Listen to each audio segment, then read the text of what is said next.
සියලු දෙනාටම සුබ සන්ධ්‍යාවක් වේවා. වේදිකාවේ සිටින ගහට පොරට ඇලට දොරට මහ පොළොවට ආදරය කරන සජීව චාමික සහෝදරයා, චරිත ගල්ලේන සහෝදරයා, අසිත නිරෝෂණ සහෝදරයා, ප්‍රමුඛ ආදරණීය සහෝදරය සහෝදරියනි, ආදරණීය අම්මේ තාත්තේ සහෝදරයා සහෝදරිය මහත්වේදී හිතුතුනි, අන්තර්ජාලය හරහා අපහා සම්බන්ධ වී සිටින ආදරණීය සංගීත අවසරයි. අද මම ඔබත් එක්ක කරන්න බලාපොරොත්තු වෙන සාකච්ඡාව කොටස් 4කට අදාළව කරුණු ඉදිරිපත් කරන්න බලාපොරොත්තු වෙනවා. එකක්, මේ පරිසරයේ ස්වභාව දහම ඔබට අපට කොතරම් සේවාවක් සපයන, කොතරම් වැදගත්කමක් තියෙන දෙයක්ද කියන එක සාකච්ඡා කරන්න බලාපොරොත්තු වෙනවා. දෙවනුව, ඒ පරිසරයේ ස්වභාව දහම අද මුහුණ දීලා තියෙන අනතුර මේ පාලකයන් සහ මේ ක්‍රමයේ විසින් කොච්චර අනතුරකට යොමු කරලා තියෙනවද කියන කාරණේ ටිකක් දිග බලලා ටිකක් සාකච්ඡා කරන්න බලාපොරොත්තු වෙනවා. දෙවනුව, මෙවැනි විනාශයක් මේ විදිහට ස්වභාව දහමට පරිසරයට කරන්න හේතු වෙලා තියෙන්නේ මොකක්ද කියන එක යම් කෙටියෙන් ටිකක් සාකච්ඡා කරන්න බලාපොරොත්තු වෙනවා. සිව්වනුව, මේ මහා විනාශය, මේ මහා අනතුර අපි පරාජය කරන්නේ කොහොමද කියන කාරණේ සාකච්ඡා කරන්න බලාපොරොත්තු වෙනවා.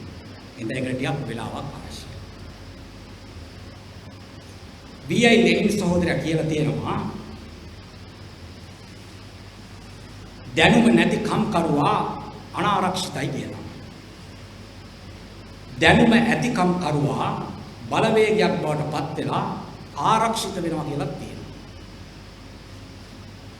අපි හිතනවා මේ ස්වභාව දහම පරිසරය ආරක්ෂා කරගන්න නම් දැනුමක්, හැඟීමක් අපි ඇති කරගත යුතුයි කියලා. මම හිතනවා සහෝදරුන්ගේ දේශනවලදී පැහැදිලි කිරීම වලදී ඔබ සැලකිය යුතු විශාල දැනුමක් ලබා ගත්තා කියලා මම විශ්වාස කරනවා. ඒක තවත් ටිකක් පෝෂණය කරන්න තමයි මහන්සියක් ගන්න බලාපොරොත්තු වෙන්නේ. අපි මේ පරිසරයේ ස්වභාව දහම කතා කරොත් මේක කොච්චර වැදගත්ද කියලා අපිට පාසලේදී උගන්වලා තියෙනවා. අම්මලා තාත්තලාත් යම් යම් ප්‍රමාණවලට උගන්වලා තියෙනවා. කොච්චර ස්වභාව දහම මේ පරිසරය අපිට වැදගත්. කොච්චර අපිට උදව් පදව් කරන ප්‍රබවයක්ද මේ පරිසරයේ ස්වභාව දහම. තුන් වේලක් අපි කන මිනිස්සු.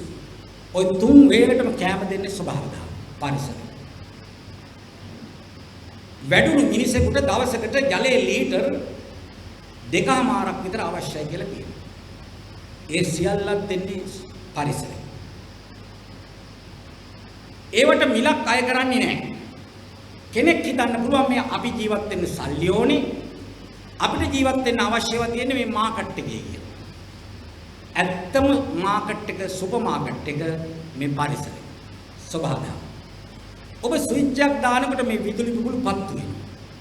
ඒ සියල්ල ස්වභාව දහම සැලසුම් කරලා දීලා තියෙනවා. විද්‍යාවිද ස්වභාව දහමෙන් උකහාගත්ත දේවල් මේ තියෙනවා. තුන් වේලට රසට ආහාර පිසෙනවා. ස්වභාව දහම දීලා තියෙනවා.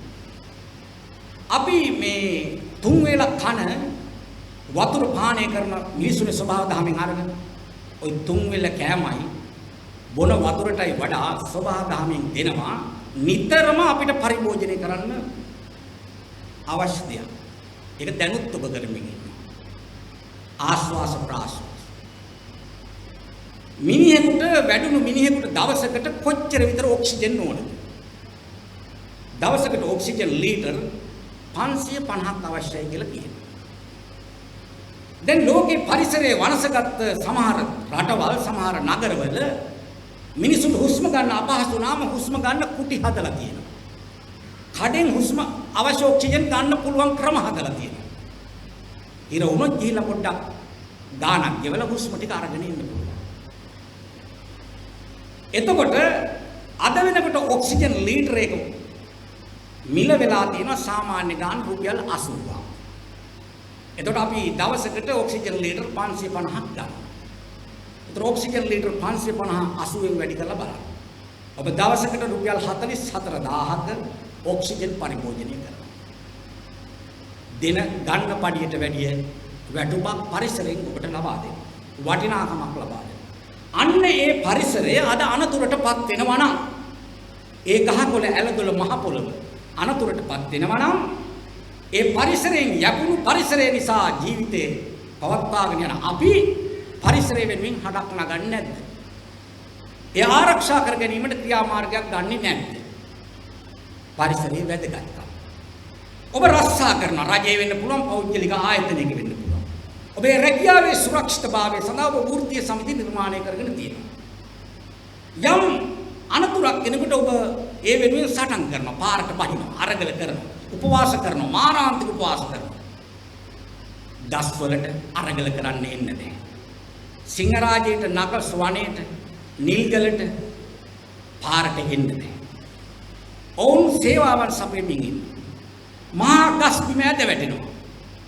ඔවුන් වෙනුවෙන් අරගල කරන්න ඔවුන්ගෙන් සේවය ලබන මිනිසුන් කටයුතු නොකරන්නේ නම්, කටයුතු කරන්නේ නැත්නම් අපි කුමන වර්ගයේ මිනිසුද කියන ප්‍රශ්නේ තියෙනවා. එහෙනම් අපිට රුපියල් 7 දෙන රස්සාව අහිමි වෙනකොට හෝ අර්බුදයට යනකොට හෝ අපි අරගල වලට එනවා නම් අපි ජීවත් කරන දහකොළ ඇලදොල මේ මහ පොළොව රකින්න ඔබටත් මටත් යුතුයකමක් වගකීමක් තියෙනවා. අද වෙනකොට ලෝකය මේ මායාකාරී සංවර්ධනයක ගමන් කරමින් තිබෙනවා. මේ ධනේශ්වර ලෝකයක් නේ තියෙන්නේ. සංවර්ධනය කියලා කට්ටිය සංකල්පයක් හදලා තියෙනවා. ඒකලු මේ වෙමින් තිබෙන්නේ. ඒ සංවර්ධනය කියන සංකල්පය හරහා යනකොට ලෝකේ බරපතල පාරිසරික ප්‍රශ්න නිර්මාණය වෙනවා. බරපතල පාරිසරික ප්‍රශ්න නිර්මාණය වෙනකොට සමහර රටවල් සාලිත වෙනවා. නායකයෝ බය වෙනවා. එහෙම වුණාම ඒ කට්ටිය ඒක මේස් වලට වාඩි වෙලා ජාත්‍යන්තර මේස් වලට වාඩි වෙලා පරිසර ප්‍රශ්න සම්බන්ධයෙන් සාකච්ඡා කරනවා වර්තමානයේ වෙනකොට. වෙනදට වැඩිය සාකච්ඡා කරනවා. මේ ලෝක ගෝලයේ වටා තියෙන ඕසෝන් ස්තරය සිදුරු වෙනවා. ඒක රටට ලෝකෙට මහා අනතුරක් කියලා උන් සාකච්ඡා කරනවා. ලෝකේ දේශගුණ විපර්යාස වලට ලක් වෙලා ඈත හිමේ තියෙන ග්ලැෂියර් කඳු තිය වෙනවා. දැනට ලෝක සිටීමේ තියෙන සමහර රටවල් තව අවුරුදු 10 15 20 යනකොට ඒ රටවල් මුහුදු ජලයෙන් යට වෙනවා. එන දැන් ලෝක නායකයෝ පරිසර සමෘද්ධිය දිහා මේවට උත්තර හොයනවා. ඒ සමුලට අපේ රටේ නායකයෝ කියන්නේ මෛත්‍රීපාල සිරිසේන ජනාධිපතිවරයා කාලේ ගිහිල්ලා කිව්වා ලංකාවේ වනගහනේ 32% දක්වා අපි 2022 වෙනකොට වැඩි කරනවා කියලා කිව්වා. වනගහනේ 32% දක්වා වැඩි කරනවා. ආණ්ඩුවේ සංඛ්‍යා ලේඛන වල වනගහනේ තියෙන ටිකක් ලොකු ඉලක්කමක්. අපේ අදහසට අනුව අපේ සමීක්ෂණ වලට අනුව මේක 100කට 20කට ආසන්න ප්‍රමාණයක තමයි දැන් රටේ ඇත්ත වනගහනේ තියෙන්නේ. වනගහනය 100%කින් වැඩි කරන්න නම් හෙක්ටයාර් 65000ක් ලංකාවේ වනගහනයට ලක් කළ යුතුයි. ඒ කිය අක්කර වලින් ගත්තොත් අක්කර 162500ක් 101කින් වනගහනේ වැඩි කරන්න එකතු කරන්න. ඒකට ඒක 132 දක්වා වැඩි කරනවාද මේ සිදුවෙමින් තිබෙන්නේ. 132 දක්වා වැඩි කරමින්ද මේ යන්නේ. මේ සිදුවෙමින් තියෙන 20 ආසන්නයේ තියෙන වනගහනයත් පහළට යමින් තිබෙනවා. දැනට අපි කරපු අධ්‍යයනයන් වලට අනුව මේ පරිසරවේදීන්ගේ අදහස් වලට අනුව වසරකට ලංකාවේ වනාන්තර ඉඩම් හෙක්ටයාර් 8000ක් මුළු ඉඩම් බවට පත් වෙනවා. ආණ්ඩු සහ පාලකයන් විසින් සහ ජනතාව විසින් විනාශ කරන ඉඩම් ප්‍රමාණය වසරකට හෙක්ටයාර් 8000. අක්කර වලින් ගත්තොත් 20000. අපි වනගහනය වැඩි කරන්න හදනවා. තියෙන ගහනය අඩු වෙමින් යනවා. එහෙනම් මෙන්න මේ මොහොතේ ඔබටත් අපටත් වගකීමක් තියෙනවා මේ පරිසරය ආරක්ෂා කරගන්න කටයුතු කරන්න. ඒ අරමුණු කරගෙන තමයි පරිසරයේ වැදගත්කම තේරුම් ගන්න. ඉතින් ලෝක නායකයෝ මේ පරිසරය සම්බන්ධයෙන් මෙහෙම කටයුතු කරනකොට දැන් මේ වර්තමාන රාජපක්ෂ මහත්තුරුගේ ආණ්ඩුව ඔවුන් ආණ්ඩු බලය ලබන්න මේ ගස් කොළන් පාවිච්චි කරා. ওই පරිසර ප්‍රශ්න පාවිච්චි කරා. ඇත්තටම පරිසර ප්‍රශ්නයක් නිසා පාවිච්චි කළාද වෙන යටි අරමුණු තියාගෙන පාවිච්චි කරාද කියන වෙනම කාරණයක් වුණාට පෙනුමට පාවිච්චි කළා. ඒ ප්‍රධානම මර්මස්ථානයක් හැටියට පාවිච්චි කරේ විල්පත්තු. විල්පත්තු වනේ වනසනකොට මේ දැන් ආණ්ඩු පක්ෂයේ ඉන්න ප්‍රධානී සහ ඒ කට්ටියගේ අනුගාමිකින් සෑහෙන්න විල්පත්තු ආරක්ෂා කරගන්න කතා කළා. ඒ වෙනුවෙන් සටන් කළා. ඒවට දඬුවම් දෙනවා කිව්වා. නැවත විල්පත්තු වනේ සුරක්ෂිත කරනවා කියලා කිව්වා. දැන් උන් බලයට ඇවිල්ලා ඉන්නවා. දැන් වගේ වගක් නෑ. මේ රාජපක්ෂවරු බලයට එන්න ජනතාවගේ හිත් දිනා ගන්න ප්‍රතිපත්ති ප්‍රකාශනයක් හැදුවා. අපේ සහෝදරු කිව්වා සෞභාග්‍යයේ දැක්ම. මේ ජනතාවගෙන් බලය ගන්න මේ ආණ්ඩුත් තිබුණු ආණ්ඩුත් ඒ වගේ ලස්සන වැකි දාලා වගන්ති දාලා ප්‍රතිපත්ති ප්‍රකාශන හදලා තියෙනවා. වැකිය ලක්ෂණයි. ඒ ප්‍රතිපත්ති ප්‍රකාශනයේ ලස්සනයි. බලයට ආවට පස්සේ ඒ ලස්සන දේ ක්‍රියාවට නගන්නේ නැහැ. අපිට මතක් වෙනවා සුභානාගතය කියලා ප්‍රතිපත්ති ප්‍රකාශනය. අනාගතේ සුභ වුණේ නැහැ. ඒ වගේම අපි අහුවා ආශ්චර්ය කියලා ප්‍රතිපත්ති ප්‍රකාශනය. යහපාලනය. දැන් තියෙන්නේ සෞභාග්‍යයේ දැක්ම. මේ සෞභාග්‍යයේ දැක්ම ප්‍රතිපත්ති ප්‍රකාශනය හදලා පොතේ පළවෙනි පිටුවේ රාජපක්ෂරු මෙන්න මෙහෙම ලියුවා. කොහොමද? ලොව පුරා සිදුවන පරිසර විනාශයේ ප්‍රතිවිපාක ලෙස නියගෙන් හා ගම් වතුරේ එක විට බැට කන ජාතියක් ලෙස අප රටපත් වී ඇත. මේ සුන්දර දිවයින යලිත් හරිත වර්ණයෙන් බබලන අනාගත ලෝකයේ තිරසාර සංවර්ධනයේ පරමාදර්ශයක් බවට පත් කිරීමේ වගකීම අපට පවරා දෙන්න. රාජපක්ෂරු කිව්වා. ලෝකේ රටවල් අතර නියගෙනුත් එකපාරට බැට කනවා. ඒ වගේම ගම් වතුරෙනුත් බැට කන જાතියක් අපි අපිට දෙන්න කිව්වා හරිත වර්ණයෙන් සංවර්ධනය කළ රට තිරසාර සංවර්ධන සංකල්පය යටතේ රට හදන්න අපට දෙන්න කිව්වා. 69 ලක්ෂයක් දුන්නා. 69 ලක්ෂයක් දුන්නා. දැන් මේ හරිත වර්ණයේද මේ පේන්නේ. මේ තිරසාර සංවර්ධනයේද මේ සිදු වෙමින් තිබෙන්නේ. කල්පනා කරලා බලන්න. වැකි ලස්සනයි. ක්‍රියාව ඉතා අවලස්සනයි. එන මේ ධනේශ්වර සමාජයේ මේ ලෝකයේම ප්‍රබලම සමාජ ක්‍රමය වෙලා තියෙනවා. මේකේ ලෝකෙම මෙහිමයි. ඇතුලෙන් කුණු වෙනවා. ඇතුලෙන් ලෙඩ වෙනවා. පිටින් ඉදිමිලා මේකප් කරලා තියෙනවා. එහෙම ලස්සනක් පේනවා. හයියේ පේනවා. කුළුණු පේනවා. මල් හදලා තියෙනවා පේනවා. මේකප් වෙනවා. ඇතුල කුණු වෙනවා. ණය ගොඩ ගැහිලා. සදාචාරයේ සංස්කෘතිය වැහැරිලා. කුඩු ව්‍යාප්ත වෙලා. හොරකම රැක්කස්සාවට පාලකයන්ගේ පත් වෙලා. එහෙම කුණු වෙච්ච රටක් නෙදී. එන ලස්සන වැකි දාලා අවලස්සන වැඩ කරමින් තියෙන රටක ඔබ අපි ජීවත් වෙනවා. එහෙනම් මේ වැකි වලට අහුවෙච්ච අය බලය දුන්නා. ඔය රාජපක්ෂරු බලයට ගේන්න මේ රටේ යම් වියතුන් කොටසක් වැඩ කරා. ඒ කට්ටිය හැදුවා සංවිධානයක් වියත් මග කියන. වියත කියන්නේ පොඩි දුරක්, පොඩි දිගක්. එහෙනම් වියත් මගට තිබුණේ එපමණ දුරක් පමණයි. වැඩි දුරක් තිබුණේ නැහැ. දැන් වියතුන් හැලිලා ඉන්නේ. වියත්මග මේ රාජපක්ෂවුන්ට බලය අරන් දෙන්න හදපු ප්‍රතිපත්ති ප්‍රකාශනයක මෙහෙම තිබුණා ජනතාවට ලියලා. 1000ක් රකින්න 1000ක් වගේ නායකයෙක් ඕනේ කියලා. එයා තමයි මේ හදලා ඉන්න නායකයා. 1000ක් රකින්න 1000ක් වගේ නායකයෙක් ඕනේ කියලා ලිව්වා. දැන් 1000ක් වගේ නායකයෙක් 69 ලක්ෂයක් පත් කරා. දැන් ගස් රැගෙනවා. රට රැගෙනවා. ප්‍රශ්නයක් මෙතන තියෙනවා. එහෙනම් මේ පරිසරය ගැන ඔවුන් ජනතාවට කියන දේ නෙවෙයි මේ සිදු කරමින් තිබෙන්නේ. දැන් පරිසරය ගැන ඔබත් අපත් දරුවන්ට අපිට ඉතිහාසයේ කියා දීපු විදි තියෙනවා. පාලක පරිසරයේ දකින්න විදි සාහිත්‍යවේදීන් ඇතුළු අපි පරිසරයේ දකින්න විදි වෙනස්.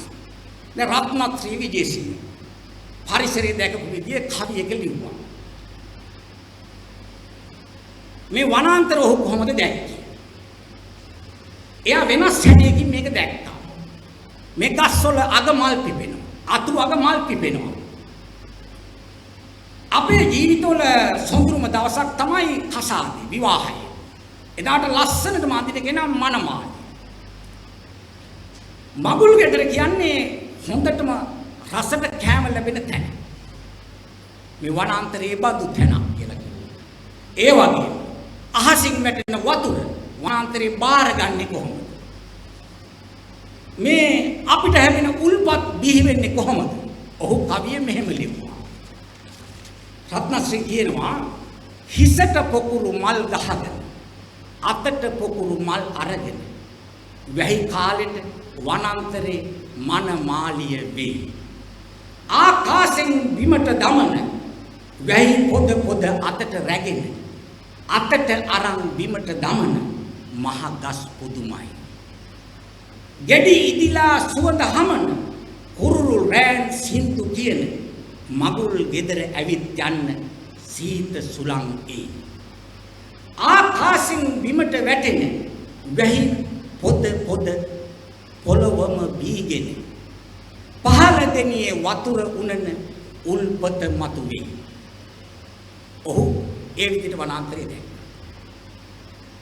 මේ පාලක ප්‍රතිපත්ති ප්‍රකාශන මේ ස්වභාව දහම මේ පරිසරයේ දකින්න විදිය නෙවෙයි වැදගත්, ඒ පරිසරයට කරන දෙයි වැදගත්. ඇත්තටම පරිසරය මෙහිම. දැන් අපි දන්නවා. දැන් ඔහු කියන විදිහට හරි ලස්සනයි, අලංකාරයි, සත්‍යයි, තේරුම් ගත යුතු දෙයක්. මේ අහසෙන් වතුර වැටෙනවා. ඒ වැටෙන වතුර නිර්වත් පොළොවකට වැටෙන්න දෙන්නේ නැහැ. මේ පොළොව නිර්වත් වුණාම කැතයි. මේ පොළොව ඇඳුම් අඳිනවා. ගස්වැල් තුරුලතා වලින් පිරුණාට පස්සේ කඳු කොච්චර ලස්සනද. ඒ ඔක්කොම අයින් කරාම නිර්වත් කරාම කඳු කොච්චර අවලස්සනද. ඒවා නිර්වත් කරමින් ඉන්න මේ පාලකයෝ. මේ ක්‍රමයේ විසි කල්පනා කරලා බලන්න.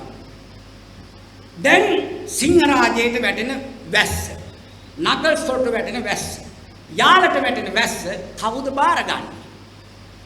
තුරු අග තියෙන ගස්වල කොළ බාරගන්න. ආකාශයෙන් බිමට වැටෙන වැස්ස වැහි පොද පොද අතට රැගෙන අතට අරන් බිමට දමන මහ ගස් පුදුමයි. බිමට දාන. බිමට දානකොට මේ වැසි බින්දු කුඩා කුඩා බිඳි වලට කඩලා බිමට දානකොට කවුද බාරගන්නේ? පස් නෙවෙයි. මේ ගස් යට තියෙන කොළ තට්ටුවක් දි รา පත් වෙලා සමහරට අඩියක් වෙන්න පුළුවන්, දෙකක් වෙන්න පුළුවන් කොළ තට්ටුවක් තියෙන මහ කැලේ. අර ගෙදර සින්කිට සෝදන ස්පොන්ජ් එක වගේ වතුර පුරව ගන්නවා එයා. වතුර ආරක්ෂා. රැස් කරගන්න. ලංකාවේ වැඩිම වතුර ආරක්ෂා කරන ගබඩා කරන්නේ වැව් වල නෙවෙයි. ඉතිහාසයේ එක එක සංඛ්‍යා තියෙනවා. වැව් 30000ක් 35000ක් 40000ක් තිබ්බා කියලා කියනවා.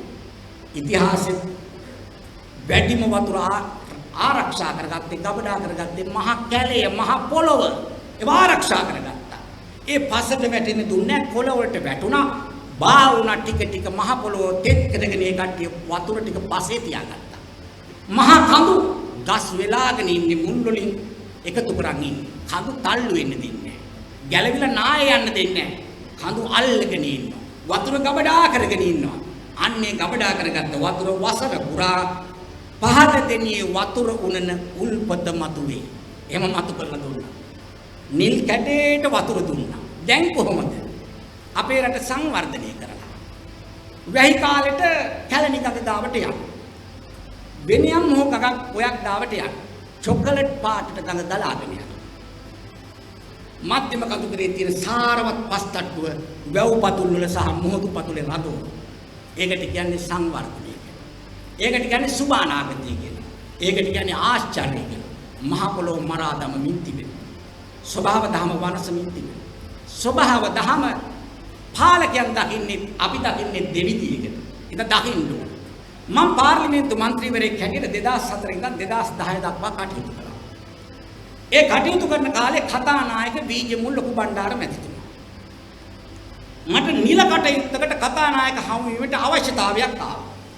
මම ඔහුගේ වෙලාවක් වෙන් කරගන්න දුරකථනයෙන් ඇමතුවා. ඔහු කිව්වා දැන් ඔහු වේදිකාවේ කතා කරන සංස්කෘතික භාෂාවෙන් නෙවෙයි සාමාන්‍ය විදියට කතා කරන්නේ. මයංගනේ එක වරින් වරින් මම ඉන්න ඔෆිස් එකේ කිව්වා. මම එතුමා හම්බෙන්න ගියා. එතුමා මම එනකොටම වාඩි වෙන්නවත් නොතබා මගෙන් ප්‍රශ්නයක් ඇහුවා. උඹට වැව පේන්නේ කොහොමද? අහනකොට මම ආපිට කල්පනා කරා මෙයා මොකක් හරි වෙන හිතේ යමක් තියාගෙන මේ අහන්නේ එකපාරට උත්තර නොදෙන්න ඕන කියලා මමත් තීන්දුවක් ගත්තා. මං හව මොකටද අහන්නේ? නෑ උඹට වැව පේන්නේ කොහොමද? මං හව ඔබතුමාට පේන්නේ කොහොමද? නෑ ඔබ කියපන් උඹන්නේ මං හව ඔබට පේන්නේ කොහොමද? දෙන්න අතරේ සංවාදයක් වෙලා මට බේරීමක් නැති වුණා. ඊට පස්සේ මම තීන්දුව කරා මට වැව පේන විදිය කියන්නේ.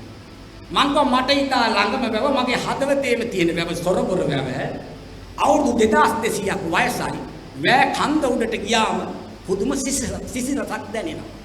වැය කන්දේ තියෙන පණම් බැඳි ගස් පුදුම මනරම් බවක් මවනවා. වැය තලයේ ජල තලය ඈත ඉහත් වැව් තාවුල්ල. එතකොට මේ ගල් සොරවෙන් යන වතුර පහළ තියෙන කෙතේ එන අස්සන අපේ මිනිස්සු පෝෂණය කරන ආකාරය දැනෙනවා. කියාගෙන යනකොට මනුස්සයෙක් නියමයි. මම ඔබතුමාට දැන් කියන්නකෝ වැව පේන්නේ. උඹට පේන විදිහටම තමයි. මම එතකොට මේ ප්‍රශ්නේ අහුවේ මොකද ඔබතුමාටයි මටයි මේ විදිහට පේනවා නම් නොපෙනෙන කෙනෙක් ඉන්නවද කියලා. ඒත් මම කිව්වා ඉන්නවා කිව්වා. මම කවුද? අපේ ලොක්කට පේන්නේ නැහැ කිව්වා. ලොක්කට එහෙම වැව පේන්නේ නැහැ. මම අව ලොක්කට වැව පේන්නේ කොහොමද ඔබතුමාට හිතේ නැහැ. අපේ ලොක්කා ওই වැව උඩට ගියා නම් හිතනවලු වැකන්ද උඩට ගියා නම් යත් ඇවේ හෝටල් ටිකක් දැම්මා නම් කොහොමද? ආයෝජකෝ ගෙනාවා නම් කොහොමද කියලා හිතෙනවා. ඒවා වදාවකට දුන්නොත් කොච්චර ලංකාවට ඩොලර් පවුන් හම්බ කරන්න පුළුවන්ද කියලා හිතෙනවා. මේ වැවේ තියෙන වතුර ඝන මීටරේ කුට්ටි වලට කැපුවොත් කීයකට විකුණ ගන්න පුළුවන්ද කියලා හිතෙනවා. ඇත්ත කතාව මේ ප්‍රසිද්ධිය මාධ්‍ය ඉස්සරහා තියන.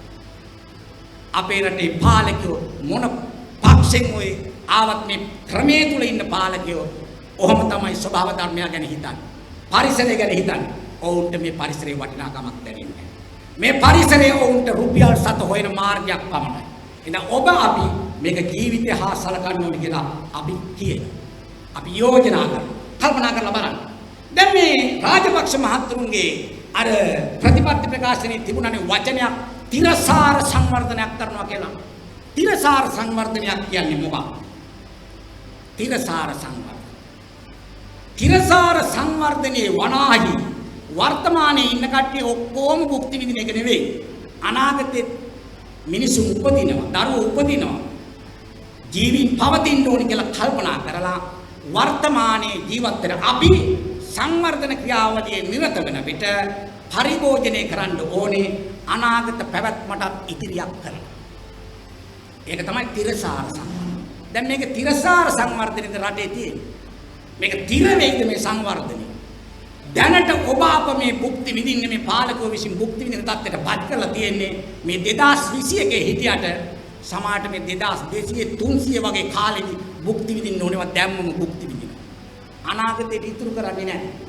අපේ වැඩිහිටියෝ ඉතිහාසයේ උදේට දවල්ට රැට බතක් පිසිනකොට අම්මා ආරක්ෂාවට හාල් මිටක් පැත්තකින් දිව්වා. තිරසාර විදියට ආහාර ටික රැකගන්න. අපේ රටේ කෝ ඒ සංවර්ධන මේකේ තිරසාර නැහැ. ලංකාවේ මුළු ණය ප්‍රමාණය මේ අවුරුද්ද අවසාන වෙනකොට ට්‍රිලියන 18කට කිට්ටු වෙනවා. ට්‍රිලියන 18කට කිට්ටු. භාණ්ඩාගාරේ පතුල හිල් වෙලා තියෙනවා. තිරසාර නැහැ. ණය කරපු රට. මේක තිරසාර සංවර්ධනයක් නැහැ. ඒක ඔබත් අපත් තේරුම් ගන්න ඕනේ රටේ රටපත් තියෙන අනතුරු සුළුපටු නෙවෙයි කියලා. දැන් මේ පරිසර හානි නිසා ඔබත් අපත් විඳිනවා. ලෝකෙම විඳිනවා ප්‍රශ්න. මොනවද විඳින ප්‍රශ්න? සමහර නගර වලට යනකොට කට්ටිය සමහර වීදි වල යනකොට නහය අල්ලගෙන යනවා. ලේසුයි වහගෙන යනවා. ඇයි? සංවර්ධනයේ කුසුම එනවා. ඒක වහගෙන යනවා. ලංකාවේ ස්වභාවික කඳුත් මේ සංවර්ධනයේ විසින් නාය යනවා. සාමසල කන්ද නාය ගියා. යට වෙච්ච මිනිස්සුගේ ඔක්කොම ශරීර හොයාගන්න බැරි වුණා මිහිදම් කරා. කන්ද යටම සමහරුගේ මිහිදම්. හල්දුම් මුල්ලේ මීරිය බැත්ත කන්දේ 34 දෙනෙක් වැළලුණා. ඔක්කොම හොයාගන්න බැරි වුණා. යට මිහිදම් වෙලා තියෙනවා. කඳු විතරද ස්වභාවික කඳු විතරද නායයන්. අයි පාලකව හදන කඳු මී තොට මුල්ල කුණු කඳු. ඒකත් නායයි. ඒකටත් යට වුණා. අන්න ඒවට කියන්නේ සංවර්ධනය කියන්නේ. කල්පනා කරලා බලන්න. සමහර නගරවලට ගියාම එක කාලයකට කාන්තාව සහ පිරිමි සාරි උස්සගෙන කකුල් නවාගෙන පරිස්සමට යනවා. ඇයි? යට වෙලා. තව කාලයකට අපිට පේනවා රටේ තැන්වල බවුසර් වල අංක ගහලා ලාංඡන ගහලා මැතිවරණ කාලේ විශේෂයෙන්ම වතුර බෙදෙනවා. නියං ආධාර. ගම් වතුර ආධාර නියං ආධාර. සංවර්ධනය වෙනවා. කල්පනා කරලා බලන්න. එහෙව් රටක අපි මේ ඉන්නේ. ඇතුලෙන් කුණු වෙච්ච පිටින් මේකප් කරපු රට සංවර්ධනය කියලා කියනවා. අලි මිනිස් ගැටුම උග්‍රයි. බරපතලයි. දැන් ඉස්සර අලි මිනිස් ගැටුම අපි මේ විදිහට ඇහුවේ නැහැ. අලි කැලේ හිටියා අපි නගරවල ගම්වල හිටියා. දැන් අලි ගම්වලත් ඉන්නවා නගරවලත් ඉන්නවා. දැන් මාස කීපයකට ඉස්සෙල්ලා මයංගනේ නගරේ වටේම අලි ඉන්නවා. නගරෙටම අලි ආවා. පොලිසිය ගේට්ටුව ඇතුළෙන් ත්‍රවුමක් දාලා එයාලා යන්න ගියා. උසාවියේ ගේට්ටුවේ දොරටත් පොඩ්ඩක් තට්ටුවක් දාලා අලි යන්න ගියා. කල්පනා කළා. අලි සහ මිනිස්සු අතර ගැටුම් නිර්මාණය කරනවා. ඛේදජනක රටක් බවට මේක පත් කරලා තියෙනවා. දැන් ඇත්තටම ප්‍රශ්න තියෙන්නේ මිනිස්සුන්ට විතරද? අලින්ට ප්‍රශ්න නැද්ද? ජීවින්ට ප්‍රශ්න නැද්ද? රැකෙන්න ඕනේ මානව හිමිකම් විතරද? ජීවින්ගේ හිමිකම් රැකෙන්න ඕනේ නැද්ද? ජීවීන්ගේ හිමිකම් නොරැකුණු මොහොතක මානවයන් ඉතුරු වන්නේ නැත. එඳා ජීවිත ආරක්ෂා කළ යුතුයි. දැන් අපි අලි මිනිස් ප්‍රශ්නෙට මිනිස්සුන්ට හුරු කරලා තියෙන්නේ අලියා වැරදි කියලා. අලියා වැරදි කියලා තමයි සමහර ධම්මෝ හිතන්නේ. අලියාගෙන් අහලා බැලුවොත් උඹ වැරදිද කියලා අලියාගෙන් උත්හාන්න. මේ අලුත් කිනිදියා කවියක් ලියුවා. ඒ කවි පොතේ නමත් අලිවැට. අලිවැට කවි පොතේ අලිවැට කියලා කවි පන්තියක් තියෙනවා. සාවිත්‍රී දිසානායක ලියුවා. ඒ කවි පන්තිය මෙහෙම තියෙනවා. අලියත් එක්ක කතා කරනවා. අලියටත් අදහස් දක්වන්න අවස්ථාවක් දෙනවා.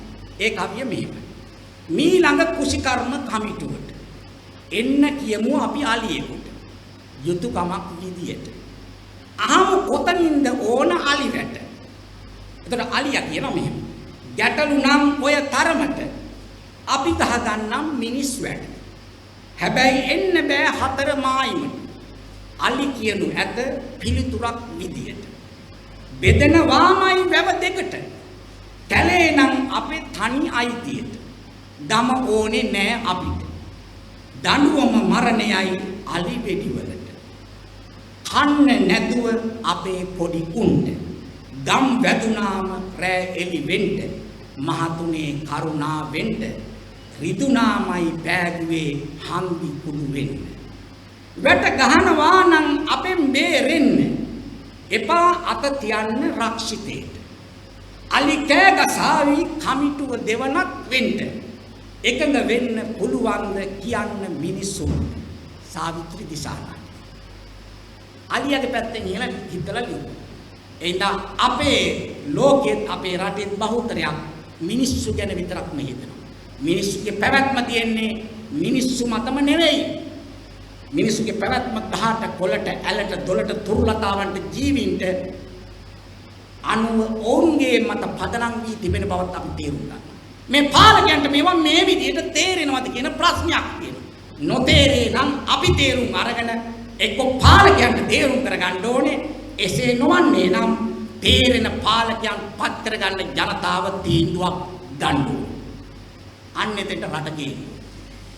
වසර 72ක් නම් බැලුවා සාර්ථකුනේ නැහැ. දැන් තීන්දුවක් ගන්න ඕන වෙලාව ඇවිල්ලා කියලා අපි හිතනවා. ඉතින් පරිසර ප්‍රශ්න බහුලයි. දැන් මේ පාලකයෝ මේ පරිසරයේ වනසන ස්වභාව ධර්ම වනසන්න නීති රීති තකන්නේ නැහැ.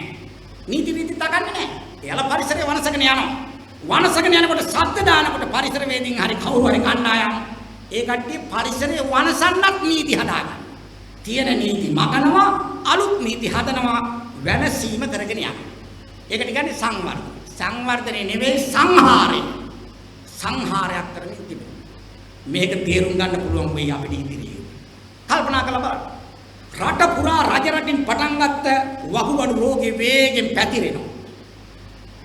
වකුගඩු රෝගයට ගොදුරු වෙච්ච ජනතාවට ආණ්ඩුව මාසික ආධාරයක් දෙනවා.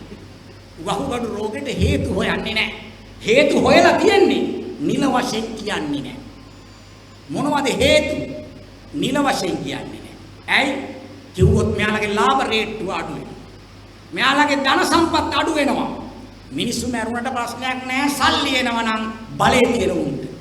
මේ පවතින ධනේශ්වර ක්‍රමයේ වනාහි ධනෙ ඇති උන්ට වාසි ක්‍රමයක්. ධනෙ නැති උන්ට අවාසි වෙන විදිහට මේක හදලා. මේක මේ සාමාන්‍ය ධනෙ නෙවෙයි මහා ධන කුවේරයන්. කල්පනා කරලා බලන්න. වසවිස ගැහුවොත් ඔබ වහබිව්වොත් ඔබ මිය දෙනවා. මහ පොළොවට වහ ගැහුවොත් කොහොමද? පොළොවටම වහපෙව්වොත් තොම් හොන්ඩර ගණන් මේ පොළොවට වසරකට මහ පොළොවට වහපොව. පොළ ඒවා ජලයට එකතු වෙනවා, පසට එකතු වෙනවා, ආහාර වලට එකතු වෙනවා, ටික අපටත් එකතු වෙනවා. උන් වසවිසෙන් තොර කෑම කනවා. උන් පිරිපහදු කරපු වතුර බොනවා. උන්ට ප්‍රශ්නයක් නැහැ. නමුත් ඡන්දදායකයට සාමාන්‍ය මියට ප්‍රශ්නයක් තියෙනවා. කල්පනා කරලා බලන්න. අපි වසවිස බොනවා. අපි අලිමිනිස් ගැටුමට මූණ දීලා ඉන්නවා. ඔය අලිමිනිස් ගැටුමට මූණ දෙන එක අලි ටික පුළුවන් නම් සංරක්ෂණය කරන්න අපි මේ ආණ්ඩුවට කියනවා. අලි ටික රකින්නයි ගම්මු රකින්නයි උඹලට ඇත්තට මුමනාවක් තියෙනවා නම් මේ අලි මුදා හරින්න වණයක් තියෙනවා. මේ දියවන්නා ඔය වණේට ඔය අලිගේ නැත්නම් බලා ගන්න පුළුවන්. එතකොට සුදු රෙදි අඳගත්ත හොරු ප්‍රමාණයක් ඉන්නවනේ ඔගේ. හොරු දුවන දිවිලි. ඒ අලි ඉන්නේ සාමාන්‍ය මිනිස්සු ඉන්න තැන. වසවිස සහිත කැම ටික තියෙන්නේ, වතුර ටික තියෙන්නේ සාමාන්‍ය මිනිස්සු ඉන්න තැන. පාලකයන්ට වගේ වගක් නැහැ. රටක් වෙනසමින් තිබෙනවා. කල්පනා කරලා බලන්න. පාලකෝ කියන්නේ ආහාර නිෂ්පාදනය කරන්න මේවා අවශ්‍යයි කියලා. අවශ්‍යයි නැතුව නෙවෙයි. දැන් මේ රට මේ 1948 නිදහස අරගෙන මේ අවුරුදු 72යි. අපේ රටේ ඉතිහාසය කියන්නේ අවුරුදු 72කට වඩා එකක් තියෙනවානේ. ලිඛිත ඉතිහාසය අවුරුදු 2500යි. ලිඛිත නොවුණු ඉතිහාසකුත් තියෙනවා. ඒ කාලේ කොහොමද දන්නේ නැහැ නේද ආහාර සම්පාදනය කරේ. සම්පාදනය වුණේ නැත්. සම්පාදනය වුණා. ධාතුසේන රජතුමාගේ කාලේ කලාවව හදන්න මොන බැංකුවෙන්ද ණය ගත්තා? චීනෙන්ද ලෝක බැංකුවෙන්. මහසෙන් හදපු මින්නේරිය ගිරිතලේ උරුළු වැවාදී වැව් හදන්න මොන බැංකුවෙන්ද ණය ගත්තා? කාශ්‍යප සීගිරි හදන්න මොන බැංකුවෙන්ද ණය ගත්තේ? ලෝකේ ඉහළම ජල තේමා පාටයයි තාම සලකන අහසින් වැටෙන එක දිය බිඳකුතු මානවයාගේ ප්‍රයෝජනෙට ගෙන මිසක මුහුදට ගලාගෙන යාමට ඉඩ නොතබමි කියලා පරාක්‍රම බාහු රජතුමා හදපු එතුමාගේ නායකත්වයෙන් හදපු පරාක්‍රම සමුද්‍රය හදන්න ජාත්‍යන්තර අරමුදලෙන්ද දන්නේ ණය ගත්තේ. වැවුදි 40000ක් රටේ තියලා රටේ තිබුණා. ණය නැතුව හැදුවා. තාම මේ වැව් වලින් කනවා. දැන් වර්තමාන පාලකයන්ට නගර සභාවක ප්‍රාදේශ සභාවක වැසිකිළියක් හදාගන්න රටකින් ආධාරයක් ණයක් නැතුව බෑ.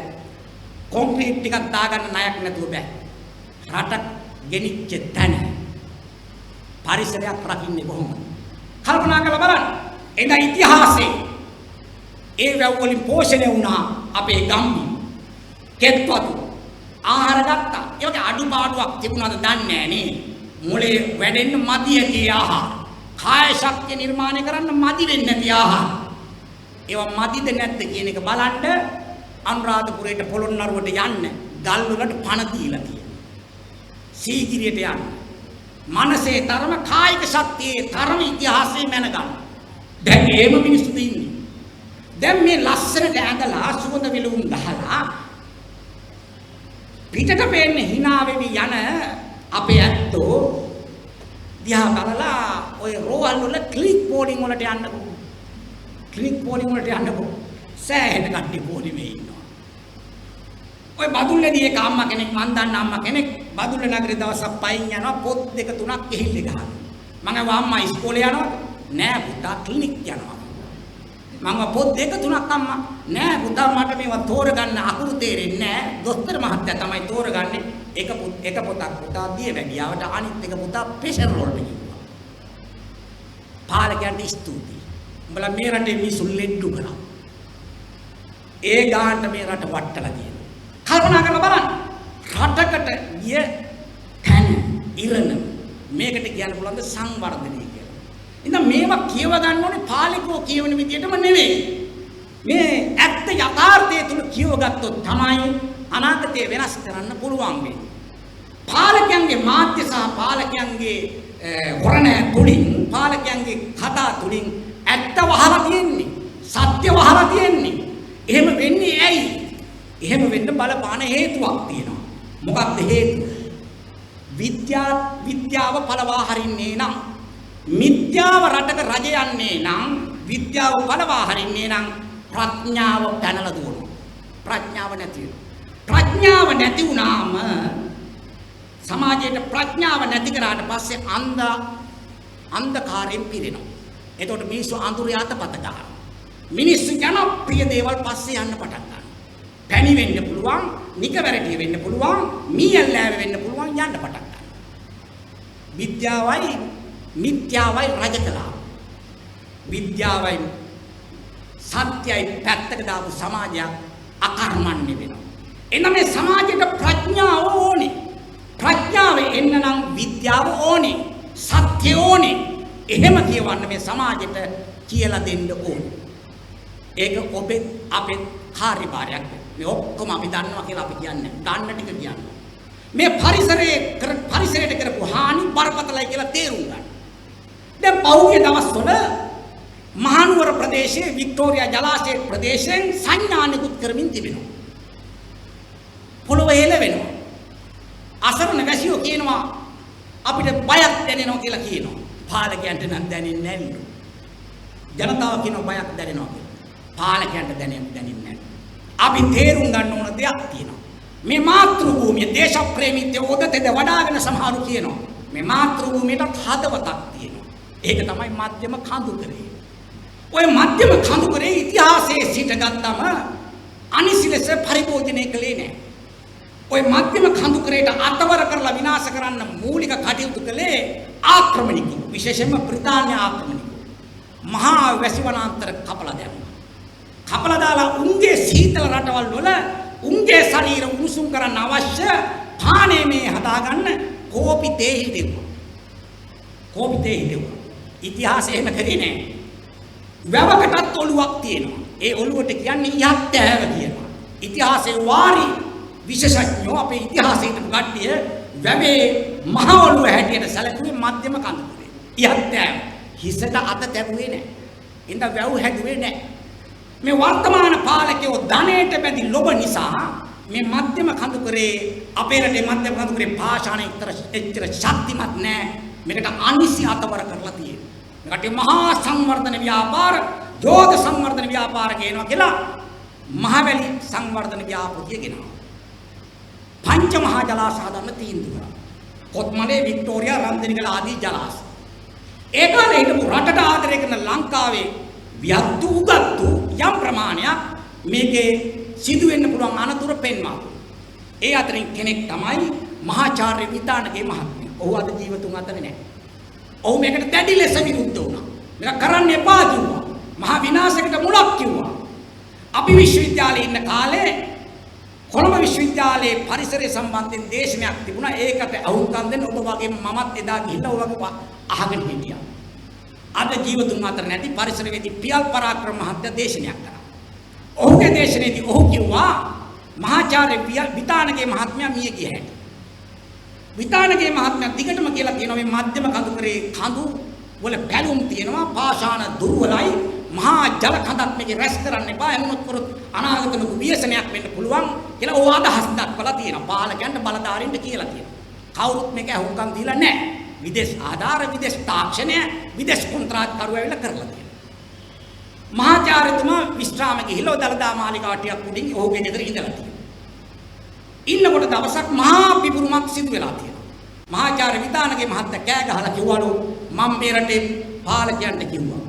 බලධාරීන් කිව්වා එකෙක්වත් ඇහුවේ නැහැ. ඔන්න වික්ටෝරියා එක ගියා. ඉක්මනට මට පස් ගෙනilla පරීක්ෂණයක් පවත්වන්න. මොකද්ද මේ කන්දේ තත්ත්වය කියලා බලන්න. ඒ ආපු හදවතේ ගැස්ම heart attack එක හේතුවෙන් ඔහු මහනුවර රෝහලේ නැවැත්තුවා. නැවැත්තුවට පස්සේ ඒකෙම ඔහු මිය ගියා. පියල් පරාක්‍රම මහත්තයා කිව්වා. ඔහු මිය ගියා. වික්ටෝරියා ජලාශයට කිසි දෙයක් සිද්ධ වුණේ නැහැ. මොකක්ද වුනේ? අන්න එදා තමයි දලදා මාලිගාවට LTT එක බෝම්බ ගියා.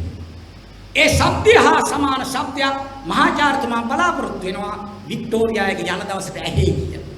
ඔහු යන්න ගියා. වික්ටෝරියා එක තියෙනවා. අපි ඔක්කොම එකහුවලා ප්‍රාර්ථනා කරමු වික්ටෝරියා එක දෙපස තියෙන කඳු නිරුපද්‍රිතව අනතුරක් නොකර තියෙන්නේ කියලා. ප්‍රාර්ථනාවට කඳු නවත්තන්න පුළුවන් නන්නේ. දැන් සංඥා නිකුත් කරනවා වටේ. බූ පැලුම් තියෙන වටේ. වික්ටෝරියා එක ගැබ්බර වෙච්ච වෙලාවක වතුර පුරවගත්ත වෙලාවක. කොත්මලේ වතුර පුරවගත්ත වෙලාවක. යම් හෝ අභාවාචක දෙයක් සිදු වුණා. රටට කුමක් වෙයි? 2004 සුනාමිය ආවා. සුනාමිය සම්බන්ධයෙන් ලෝකයේ විශේෂඥයෝ විද්වතුන් පරීක්ෂණ පැවැත්තුවා. පවත්තලා ලියපු වාර්තාවේ මෙහෙම කියලා තියෙනවා. මේ සුනාමියට හේතුව සුමාත්‍රා දූපත අසල අලුත් භූතලයක් නිර්මාණය වීමේදී ඇතිවෙච්ච භූතලයේ තල්ලුව තමයි මේ සුනාමිය බවට පත් වුනේ. ඒ සුනාමිය බලපාපු රටවල් කලාපයේ ඔවුන් සිතියම් ගත කරලා කියනවා අනාගත භූකම්පන ඇති වෙන කලාපයට ඇතුළත් කළ යුතුයි කියලා. ඒ අනුව ලංකාවත් ඒ කලාපෙ තියෙනවා. ඒවා අපසතුව තියෙනවා ඉලේක. පාලකයන්ට වගේ වගක්. අපි මේ නුවර ඇති වෙන සිදුවීම් ඇති වෙනකොට පාලකයන්ට කිව්වා ලිව්වා දැනුම් දුන්නා. මේකට නොසලකා හරින්න එපා. දිගටම මෙහෙම සිදුවීම් වෙනවා. වහාම මේ සම්බන්ධයෙන් පුළුල් පරීක්ෂණයකට යන්න. ලංකාවේ ඒ අදාළ දැනුම තියෙන කට්ටිය නැත්තම් තාක්ෂණي නැත්තම් ලෝකෙන් හරි ගේන්න පිළියම් යොදන්න පාලකයන්ට වගේ වගක් නැහැ. පරිසරයේ සංඥා නිකුත් කරමින් පාලකයන්ගේ සංවර්ධනය. අපි සටනක නිරත වුණා මධ්‍යම කඳුකරේ හදවතේ දකුණු සහ නැගෙනහිර බෑවුනේ. උමාඔය සංවර්ධන ව්‍යාපෘති කියලා මෙයාලා කියන එකට අපි කිව්වේ උමාඔය බහු විනාශකාරී ව්‍යාපෘතිය කරන්න එපා කිව්වා. දැවැන්ත සටනක් කළා. නැවතුනේ නෑ උන් ඒ ව්‍යාපෘතිය කළා. ප්‍රතිඵලය කොහොමද? දැන් වෙනකොට ගෙවල් 12700 ගාණක් පුපුරලා තියෙනවා. ශ්‍රේෂ්ඨාධිකරණේ නඩු දැම්මා. කෝටි ගණන් වන්දි කිව්වා.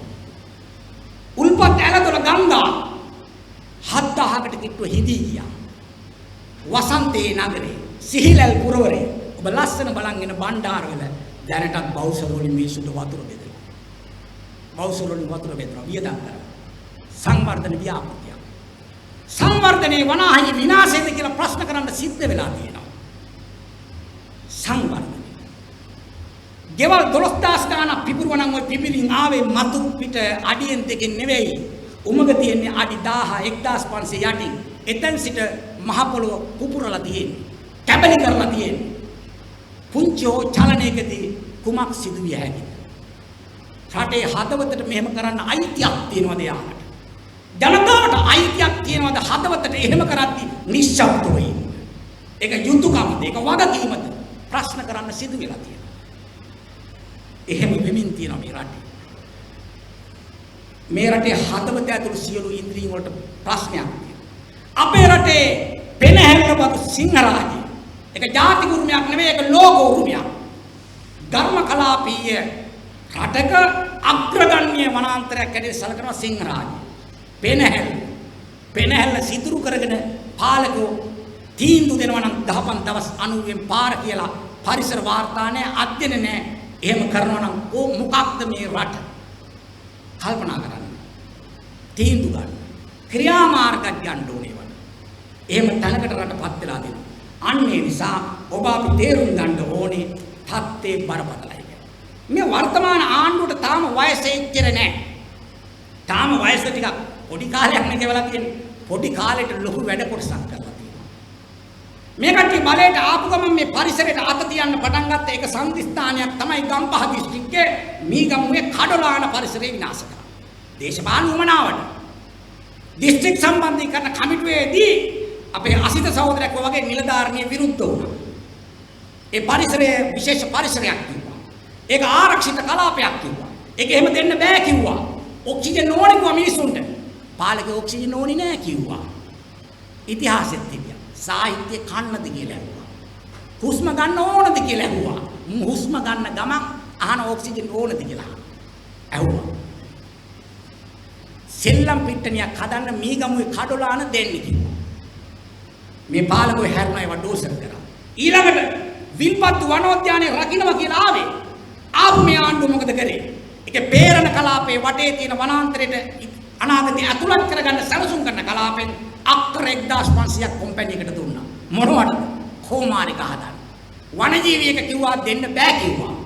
මේ ඩෝසර් කිරීම නීති විරෝධී කිව්වා. එතකොට පාරිසරික ඇමති එස්.එම්. චන්ද්‍රසේන මහත්තයා මොකද කරේ? එයා කියනවා ඒක නීත්‍යානුකූලයි කියලා. එයා මංගල පැල රෝපණයට විල්පත්තු ගියා. රකින්නේ උපේකාව වනසන්න මුල් වෙනවා. කොහොමද රට?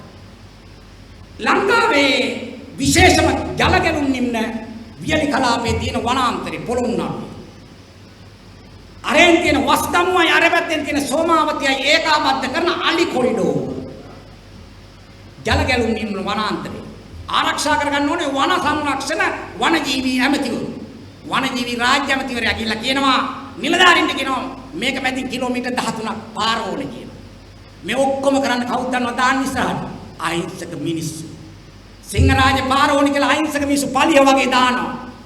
අරෙන් ජලගැලුම්ින්නේ පාර ඕනේ කියලා අහිංසක මිනිස්සු ඉස්සරහට දාලා කියනවා මේ මිනිස්සුන්ට දෙන්නේ කියලා. ඒ මිනිස්සුන්ටද දෙන්නේ. මිනිස්සු ඉස්සරහට දාලා පාලකයන්ට සහ උන්ගේ කල්ලි වලට ධන කුවේරයන් බහුජාතික සමාගම් වලට රට කැබලි කරලා වෙන්දේසි කරමින් තිබෙනවා. එහෙම තත්ත්වයක් මේ රටේ ආරක්ෂා කරන්න ආපියෝ වෙනසීම තමන්ගේ කාර්යභාරය කරගත්ත රටක ඔබේ මතු පරම්පරාවේ ආරක්ෂාව කොතනද තියෙන්නේ? කල්පනා කරන්න වෙලා තියෙන ප්‍රශ්නයක් තියෙනවා. ආනවිලුන්දාවේ රැම්සා තෙත්බි පුත්තලෙවි දෝසර් කරා. නීති නෑ, ඇහුවේ නෑ, බැලුවේ නෑ, රක්ෂිතයක් තෙත්බිම විශේෂ කලාපයක් දෝසර් කරා. දවසක් කරා පරිසරවේදීන් කෑ ඇහුවා. අපි කිව්වා දෙවනි දවසේ දෝසර් කරා. ඔන්න යනවා අල්ලන්න. අල්ලන්න යනකොට මොකද උනේ? දෝසරේ තියලා කට්ටිය පැනලා ගියා. ආණ්ඩුව කිව්වා කට්ටිය හොයාගන්න බෑ දෝසරේ විතරයි තියෙන්නේ කිව්වා. දවසක් දෙකක් කෑ ගගා කියනකොට විරෝධයක් හැදෙනකොට දෝසරේ ඩ්‍රයිවර් අල්ලගත්තා. රියදුර අල්ලගත්තා. අයිතිකාරයා නෙවෙයි රියදුර. අපි කිව්වා අයිතිකාරයා අල්ලගන්න ওই වැඩේ කරපේක අල්ලගන්න. තවත් දවස් කීපයක් ගිහලා අල්ලගත්තා. කවුද? රාජ්‍යමති සනත් නිසාන්තගේ සහෝදරයා අල්ලගත්තා. ආරච්චි කට්ටුවේ සභාපති අල්ලගත්තා. දේශපාලන උන්ට නීති නැහැ. අපේ මිනිහෙක් කැලෙන් කෙවිතක් කැපුවොත්, උඩල්ලට මිටක් කැපුවොත්, වහලට ලීයක් කැපුවොත් නීතිය තියෙනවා. අරගෙන යනවා. පැමිණිලි දානවා, උසාවි දානවා, විභාග කරනවා, දඩ ගහනවා, දඩ ගවා ගන්න බැරි එක හිරේ දානවා. දෝෂ කරනවා. නීති නැහැ. අක්කර දහස් ගන්න. ඇමතිලා ගිහිල්ලා දෝෂ කරනවා. මේක එක නීතියක් තියෙන රටක්. නීතිගරුක විනයගරුක රටක් නෝ හදන්නේ. මේකද හැදෙන්නේ. කල්පනා කරලා බලන්න. එහෙම එකක් වෙන්නේ. අම්පාර මහෝය ප්‍රාදේශීය ලේකම් කොට්ටාසේ ආදිවාසී ගම්මානයේ පොල්ලි වැද්ද. ගල්වලයාය කියලා රක්ෂිතයක් තියෙනවා. රඹගම්පුර ජලාශයේ රක්ෂිත ප්‍රදේශය. වැව හැදුවේ මෑත. ඒවා අපේ මිනිස්සු හේන් කොට පීඩා. මිනිස්සුන්ට කිව්වා ආපෝ මේවා හේන් කොටන්න බෑ උඹලට ඔප්පු නෑ. එහෙනම් එළියට ඵලයන්. අපිටත් මිනිස්සු පැමිණිලි කරනකොට අපිත් ටිකක් හොයලා බලලා විකල්පයක් දෙන්න කියලා ආණ්ඩුවෙන් ඉල්ලලා අපි වැඩේ අතෑරියා. කැලේ හැදෙන එක හොඳ නිසා, රක්ෂිතයක් හැදෙන එක හොඳ නිසා. මිනිස්සුන්ට ජීවත් වෙන්න ක්‍රම නැති වෙනකොට හොරට කැලේට පනිනවා, හේන් කාලේ හේන් කොටනවා. කොටපු උන්ට නඩු වැටුණා, දඩ වැදුනා, හිරේ ගියා. මිනිස්සු එහෙම කරා. අන්තිමේට මොකද වුනේ? අන්තිමේට මේ වර්තමාන ආණ්ඩුව ඇවිල්ලා අක්කර 5426ක් ලොට් 15කට කඩලා කොම්පැනි වලට දුන්නා. දැන් අක්කර 1000කට වැඩි ඩෝසර් කරලා තියෙනවා. නීති නැහැ. නීතියට අනුව නෙමෙයි. 1980 අංක 47 දරන පනත. ජාතික පාරිසරික පනත කියලා එක පනතට කියන්නේ. ඒ පනතේ 23 වෙනි වගන්තියේ අයන්න සහ ආයන්නේ මෙහෙම තියෙනවා. හෙක්ටයාර් එකකට වැඩි භූමියක් වනාන්තරයක් නොවන කටයුත්තක් සඳහා එළිපෙහෙළි කරන්නේ නම් පරිසර බලපෑම් ඇගීම් තක්සේරු වාර්තාවක් සකස් කළ යුතුයි කියලා තියෙනවා. කෙටින් කිව්වොත් ඊයේ එකක් හදන්න ඕනේ. ඒක සරලම නෑ. අර අක්කර ගණන් ඩෝසර් කරනවට ඊයේ වාර්තා නෑ. පරිසර බලපෑම් ඇගීම් තක්සේරු වාර්තා නෑ. නීතිය උන්ටද අපටද? අඹගෙඩි 5ක් 6ක් හොරකම් කළාම කන්න නැති වරදට දරුවෙක් හොරකම් කරොත් ඒ දරුවට නීති තියෙනවා. ඉස්කෝලේට සල්ලි ගේන්නේ කිව්වා සල්ලි නැති හින්දා අල්ලපුවත්ෙන් පොල් ගෙඩි 8ක් අහුලගත්ත වරදට ඉඩම් මෙනිකරු පැමිණිලි කරාම උසාවියට දරුවෝ නගලා දඩ ගහනවා, දඬුවම් දෙනවා. එහෙව් රටක මහවනේ මහගස් බිම හෙලනවා. නීතියක් නැහැ. හරවන්න ඕනේ නැද්ද මේක? හරවන්න ඕනේ. එඳා ඒ තැනට රට පත් කරලා තියෙනවා. දැන් ජනතාව තීන්දුව ගන්න ඕන අවස්ථාව එළඹිලා තියෙනවා. කල්පනා කරලා බලන්න. කල්පිටියේ පල්ලි වාසල් තුරේ ඉඩම් ඩෝසර් කරම ආණ්ඩුව ආවට පස්සේ නැවැත්තුවේ නෑ. ඒ එහෙම කරගෙන යනවා. දැන් මම ජීවත් වෙන ප්‍රදේශයේ ඌව වෙල්ලස්සේ සජීව සහෝදරයා කිව්වා මහින්ද රාජපක්ෂ මහත්තයා ජනාධිපති කාලේ 2006 වසරේ දෙසැම්බර් මාසේ 6 වෙනිදා විශේෂ කැබිනට් පත්‍රිකාවක් දැම්ම කැබිනට් මණ්ඩලය අනුමත කළා. මොකක්? අක්කර 65000ක් බ්‍රිතාන්‍යයේ බූකටේට් කියන බහුජාතික සමාගමකට උප්වගාවට දෙන්න අනුමත කළා. ලිපි ලේඛන ඔක්කොම අපසතුවදී අනුමත කළා. අපි ඒකට විරුද්ධ වුණා. ඌව වෙල්ලස් මිනිස්සු. මහා සංඝරත්නයේ පූජ්‍ය පක්ෂ එකතු කරන් දැවැන්ත විරෝධතා ඇවිලෙව්වා ඒ පැතිවල. කොම්පැනියේ කර්මාන්තශාලා භූමිය ඉල්ලුවා අක්කර 3000. ඒකට සිටියන් හදලා තිබෙන්නේ මේ ඉඩම ලොකු ඉඩමක් නිසා සිටියම අරන් තිබේ Google සිටියම. ගුවන් ඡායාරූප සිටියමක් අරන් තිබේ. ඒකට බැක්ටීරියට ඉල්ලපු ඉඩම අපි හොයලා බැලුවා මොකක්ද මේ ඉල්ලපු ඉඩම කියලා. බලනකොට මේ ඉඩම බුද්ධදාස රජතුමාගේ ඖෂධ වනයේ නම් විරුදාවලිය ලක් නිල්ගල වනයේ ඉඩමක් තමයි වනාන්තරයෙන් තමයි අක්කර 3000 ඉල්ලන්නේ. මේක පැහැදිලි කරනකොට ඒ කාලේ කිව්වා වැරදීමකින් ඉල්ලුවේ කියලා. ඒකේ පාකි. දෙවෙනි ඉඩමක් ඉල්ලුවා. දෙවෙනි ඉඩම අපි පරීක්ෂා කරලා බලනකොට සේනානායක සමුද්‍රයේ ඉහත්ෑව ගල්ඔය රක්ෂිතෙන් ඉල්ලලා තියෙනවා. ඒකට විරුද්ධ වෙනකොට කිව්වා එහෙනම් ඒක එපා. අක්කර 572ක් දෙන්න කිව්වා මේ ඉඩම දෙන්න කියලා තව ඉඩමක් ඉල්ලුවා. ඒක මාතෘ-ඔය රක්ෂිතේ ඉඩම. දෙහිගම ඇකිරියන් කුඹුර ප්‍රදේශයේ තියෙන්නේ. රිදීමාලියත් ප්‍රාදේශීය ලේකම් කොට්ටාස. දැන් ඒක සම්මතයි අනුමතයි. ඒක දැන් දෙන්න හදනවා. මේ මහමැතිවරණයෙන් පස්සේ ඒ ඉඩමට ඩෝසර් ගෙනාවා ෆැක්ටරි ගහන්න ඩෝසර් දාන්න ආවා. අපි ඔක්කොම ගිහලා ඩෝසර් ඉස්සරහා බුදිය ගත්තා. බුදියලා ආපහු ඩෝසර් හැරෙවුවා දැන් තුන්වෙනි වතාවට හරවලා තියෙනවා. 2006 ඉඳන් වසර 14ක් දැන් සටනක නිරත වෙනවා අක්කර 65000ක් බේරගන්න. පාලකයෝ හදන්නේ රට බේරගන්න.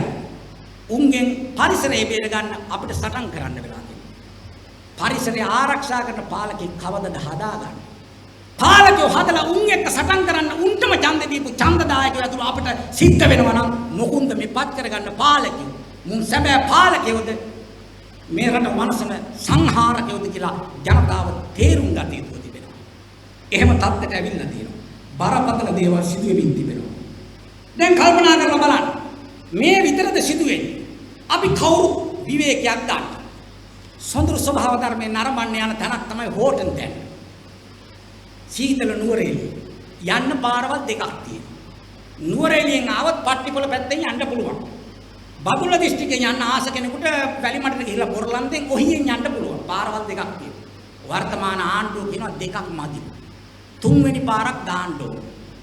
බලංගොඩ ඉඟුල්පේ ප්‍රාදේශීය ලේකම් කොට්ටාසේ හරහා පාරක් දාන්න දැන් සාකච්ඡා වෙමින් පිඟුරුපත් හදලා කොළ ටික හදලා සූදානම් වෙනවා. එහෙනුත් යන්නේ. අධික නායන ප්‍රදේශයක්. පාර හෝටන් තැන්නට නෙවෙයි. පාලකයන්ට සල්ලි හොයාගන්න සංචාරක ව්‍යාපාරය සඳහා උන්ගේ කට්ටියට හෝටල් ටික තනන්න පාරක් හදන්න හදනවා. කල්පනා කරලා බලන්න. නවත්තන්න. සොඳුරු හන්තානට මොකක්ද වෙමින් තිබෙන්නේ? හන්තාන වනසමින් තියෙන්නේ. මහවැලි ගංගාවේ විශේෂ පෝෂිත ප්‍රදේශයක්. දැන් ඔය හැදුවනේ මොරගහකම් ඒකේ ප්‍රධානම ජල පෝෂිත ප්‍රදේශය නකල්ස් කඳුවැටි. හෙක්ටාර් 21000ක් තියෙනවා. මේ ආණ්ඩුව ආවට පස්සේ ඒ නකල්ස් කඳුවැටියේ පන්මිල කොටසට ඩෝසර් දැම්මා. ඩෝසර් කරා කෑගෝ ගහනකොට යන්තම් නැවතිලා තියෙනවා. හැමදාම කෑ ගහලා ඩෝසර් හරවන්නද තියෙන්නේ අපේ වගකීම. ඒකට අපිට තියෙන ජොබ් එක. කල්පනා කරලා බලන්න. එහෙම තරකට මේකපත් වෙලා තියෙනවා. දැන් කල්පිටිය කඩුලා හම්බන්තොට ඉඩම් හැම තැනම මෙහෙම සිදු වෙමින් තිබෙනවා. දැන් මේ කොළඹ දිස්ත්‍රික්කයේ ගම්පහ දිස්ත්‍රික්කයේ තෙත් බිමක් විශේෂ තෙත් බිමක් මුතුරාජ වෙල තෙත් බිම. මේ ආණ්ඩුව ආවට පස්සේ අක්කර 406ක් නිදහස් කරා කොම්පැනියකට විශාල නිවාස සංකීර්ණයක් හදන්න. අසංකලා තියෙනවා. අක්කර 406ක්. මුගේ අම්මගේ අප්පගේ මූදලිය වගේ මේ කට්ටිය කෑලි කරමින් දෙමින් තිබෙනවා. ඉවසගෙන ඉදිමුද කියලා අහන්න. ගස් වලට පක්ෂයක් නැහැ.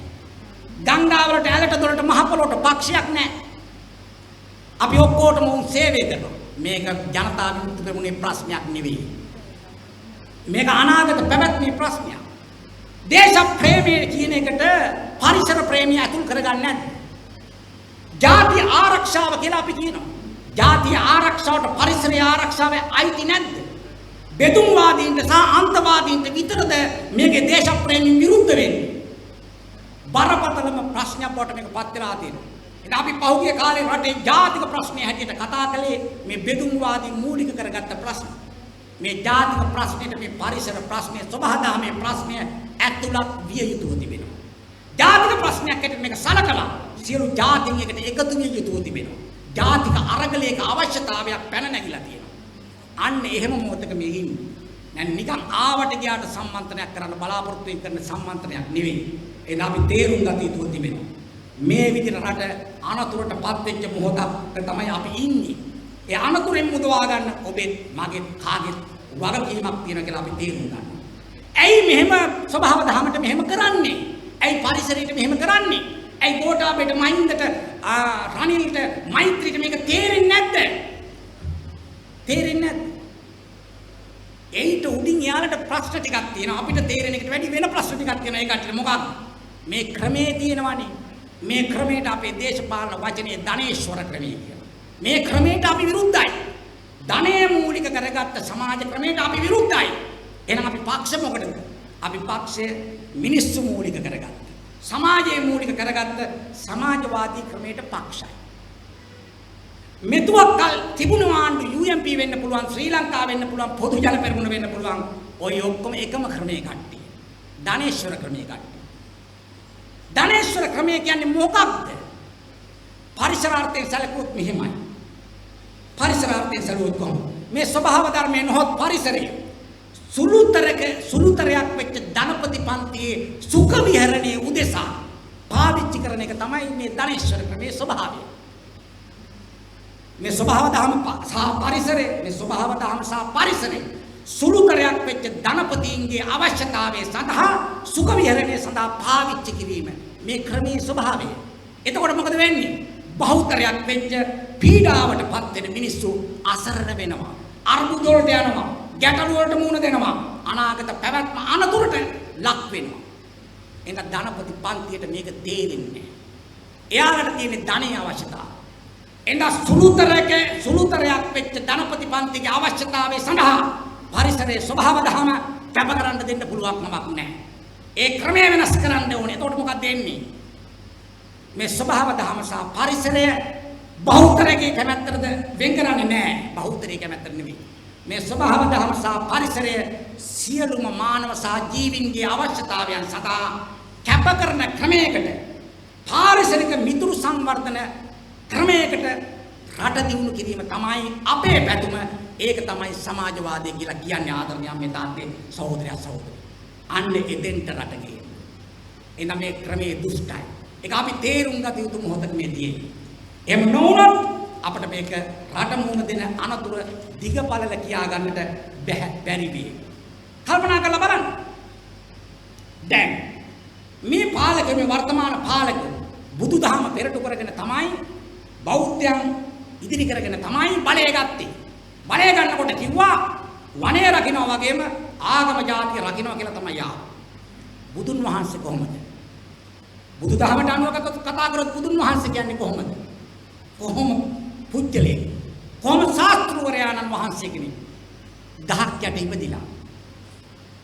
ගහක් යට බුදු වෙලා. ගහක් යට පළවෙනි ධර්ම දේශනේ කරලා.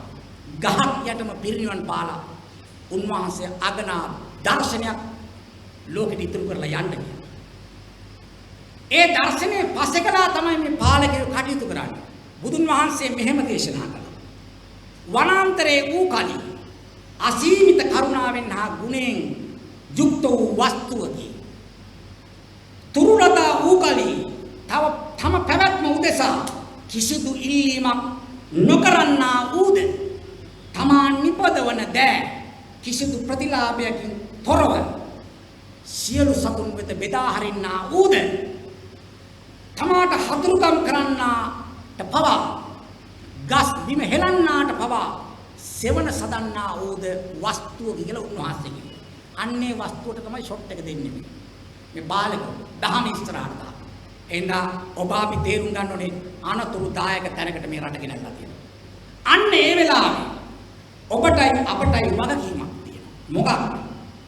මේ පරිසරයේ ස්වභාවධර්ම රකින්න ඕනේ. මේක ආරක්ෂා කරන්න ඕනේ. ජාතික ප්‍රශ්නයක් හැටියට මේක දකින්න. ජාතික ආරක්ෂාව කියන එක මේක ඇතුළත් කරගන්න. අනාගත පැවැත්ම වෙනුවෙන් හිතන්න. Tamange රස්සාවට අනතුරක් වෙනකොට පෙරමුණ ආරම්භ සටනට බහින අපි ඒ සියල්ලටම වඩා වටිනා ස්වභාව ධර්ම රැකීමට පරිසරය රකින්න කවුරු ආයතන තියෙනවා. අන්න ඒක සඳහා අපි තීන්දුවක් ගන්න ඕනකම තියෙනවා. මේ මරු කැඳවමින් තිබෙන්නේ මානව පැවැත්මට මේ ජීවින්ගේ පැවැත්මට කියලා තේරුම් ගන්න ඕනේ. අන්න ඒක ආරක්ෂා කරන්න දැන් හොඳටම කාලය ලැබිලා තියෙනවා. ඉතින් අපි මේ ඩෝසරේට එරෙහි කියන මේ සම්මන්ත්‍රණ වටේ තුන්වෙනි සම්මන්ත්‍රණය මේ කරන්නේ. මාතලෙන් පටන් ගත්තා නගර ප්‍රදේශයෙන් පටන් ගත්තා. ඊය හම්බන්තොට දිව්වා. අද මෙතන තියෙනවා. මේක දිස්ත්‍රික්ක පුරා අරගෙන යනවා. ඇයි? පළවෙනි පියවර ඇත්ත තත්ත්වය සංවේදී මිනිසුන්ට පැවසීම. ලෙනින් සහෝදරයා කිව්වා වාගේ අප දන්නා දේ ජනතාවට බෙදා දී දැනුවත් කිරීම. දැනුවත් කරලා බලවේගයක් බවට පත් කිරීම. හැඟීමක් තියෙන කට්ටිය එක තැනකට එකතු කිරීම.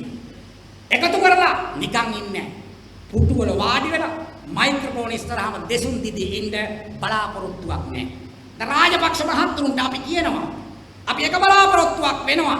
ඔබටත් කරදරයක් නොවි අපටත් කරදරයක් කරගන්න නැතුව කාලය මිඩංගු කරගන්න නැතුව ඔය ඩෝසර් ආපස්සට හරව ගන්න. ආපස්සට හරව ගන්නේ නැත්නම් මේ දෙසුම් වලින් විතරක් මේක නවත්තන්නේ නැහැ. ගෝඨාභය මහත්තයා ඊයේද පෙරේදාද කිව්වා ගෝඨාභයලා දෙන්නෙක් ඉන්නවලු යාගේ ඇඟේ. මොකෙක් හිටියත් ප්‍රශ්නයක් නැහැ. ආපස්සට හැදෙන්නේ. කවදා හිටියත් මැරෙන මිනිස්සු. මහ පොළොව රැකලා ගහකොළ සතාසීමාව රැකලා අනාගතයේ උන්ටවත් මෙවැනි ඛේද වාචකයක් අත් නොවන තත්ත්වයට රටක් නිර්මාණය කරන එක අපේ වර්තමාන પરම්පරාවේ යුතුයකමක්. ඒකට නායකත්වය ගන්න සූදානම්. ඒකට පෙරමුණේ වැඩ කරන්න සූදානම්. ඒ පණිවිඩය කාලය. එදාදරණිය මේ තාත්තේ සහෝදරය සහෝදරිය. අපට දැන් තියෙනවා ඒ වෙනුවෙන් කටයුතු කරන්න. දැන් කල්පනා කරන්න ඕනේ මේ පාලකයෝ ඩෝසර් කරන්නේ පරිසරයේ විතරක් නෙවෙයි කියලා ටිකක් තේරුම් ගන්න. මොනවද? දැන් පාලකයෝ ඉන්නේ ලොකු අරුමුදයක. මම මුලින් කිව්වා මේ වසර අවසාන වෙනකොට ට්‍රිලියන 18ක ණය කන්දක් ලංකාවේ තියෙනවා. පිඳුරු තලාගල කන්දට වැඩිය උසයි. ණය කන්ද ට්‍රිලියන 18. සාමාන්‍ය තේරෙන භාෂාවෙන් අපි වැඩි හිටියෝ කතා කළොත් කෝටි වලින් කොච්චරද? කෝටි ලක්ෂ 18ක් ණයයි මේ අවුරුද්ද අවසන් වෙනකොට ලංකාව. කෝටි ලක්ෂ 18ක් ණයයි. ඇත්තම මේ ණය හොයාගෙන එහෙ යන්නේ.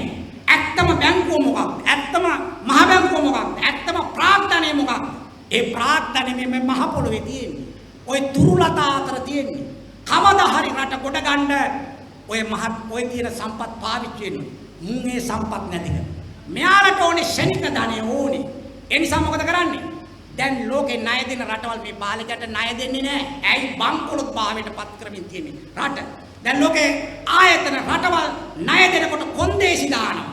මොනවද? අහවල් එක විකුණපන් එහෙම උනොත් ණයක් දෙන්න පුළුවන් අපිට පවරපන්. දැන් ගොඩක් දේවල් පවරලා ඉවරයි. කර්මාන්ත සේවා ගොඩක් පවරලා ඉවරයි. දැන් අන්තිම වස්තුවට අත තියන්න සිද්ධ වෙලා තියෙනවා. එඳ කැලේට මහ පොළොට ජල සම්පතට අත තියෙනවා. ඩෝසර් කරනවා. අධ්‍යාපනයේට ඩෝසරේ දාලා තියෙනවා. මහ බැංකුව ඩෝසර් කරලා ඉවර කරලා රණිල් ගියා මේ කට්ටිය ඉතුරු ටික කරමින් යනවා. ඩෝසර් දාලා තියෙනවා. එඳ මේ පාලකයෝ ඇත්තම ගත්තොත් දැන් පාර්ලිමේන්තුව ඩෝසර් කරලා තියෙනවා. ඇයි? පාර්ලිමේන්තුව නාමික එකක්. ඕකෙන් පාලනය වෙන්නේ නැහැ දැන් රට. එතන බල රහිතයි. එඳ ඇත්ත සටන තියෙන්නේ පාර්ලිමේන්තුවට වඩා දැන් මහ පොළොවේ තියෙන්නේ. මේ පාලකයෝ දැන් කල්ලි ගහිලා කල්ලි වලින් රට පාලනය කරන්නේ. එක කල්ලියක් තියෙනවා ජනාධිපති මන්දිරේ. ජනාධිපතිතුමා ප්‍රමුඛ පී.බී. ජයසුන්දර ප්‍රමුඛ අර මාධ්‍ය ප්‍රධානියෙක් වෙච්ච දිලිත් රාජ්‍ය සේවා කොමිෂන් එකේ එයා ප්‍රමුඛ කල්ලියක් එතන තියෙනවා. අලි සප්‍රි මහත්තයා මේ කල්ලි ඉන්නවා. 5-6 දෙනෙක් රට පාලනය කරනවා. තව කේන්ද්‍රයක් තියෙනවා අර්ලියගහ මන්දිරේ මහින්ද මහත්තයා කේන්ද්‍ර කරගත්ත එතන පෙරමුණක් තියෙනවා. තව එකක් තියෙනවා නෙළුම් මාවතේ. තුන් පොළක ඉඳන් රටක් පාලනය කරන රට තුන් පැත්තට අදිනකොට රටක් ඉතුරු වෙන්නේ නැහැ. අරමුණු තුනක් එතනට රට ගෙනිහිල්ලා තියෙන්නේ. ඒක පාර්ලිමේන්තුව ඩෝසර් කරලා කල්ලි විසින් රට පාලනය කරන තැනට ඇවිල්ලා තියෙන්නේ. ඒක පාලකයන්ට අපි කියනවා කොතනින් රට පාලනය කරත් ගැටලුවක් නැහැ. රටක් ජනතාවක් වනයක් වනාන්තරයක් ඇලක් දොලක් ගඟක් මහ පොළොවක් ඩෝසර් කරන්න ආවොත් ඔය ආණ්ඩුවත් අපි ඩෝසර් කරලා තමයි නවතින්නේ. මේ රටේ ජනතාවම ඩෝසර් කරලා තියෙනවා. ඒ ඩෝසර් කරන තැනට අපිට ගේන්න සිද්ධ වෙනවා. නැත්තම් දැම්ම අගුල ගන්න. නැත්තම් කරනවා. ලෝකේ එහෙම කරලා තියෙනවා අපිත් එහෙම කරන්න සූදානම් කියලා පණිවිඩය දෙනවා. කාල් මාක්ස් සහෝදරයා කියලා තියෙනවා මෙහෙම.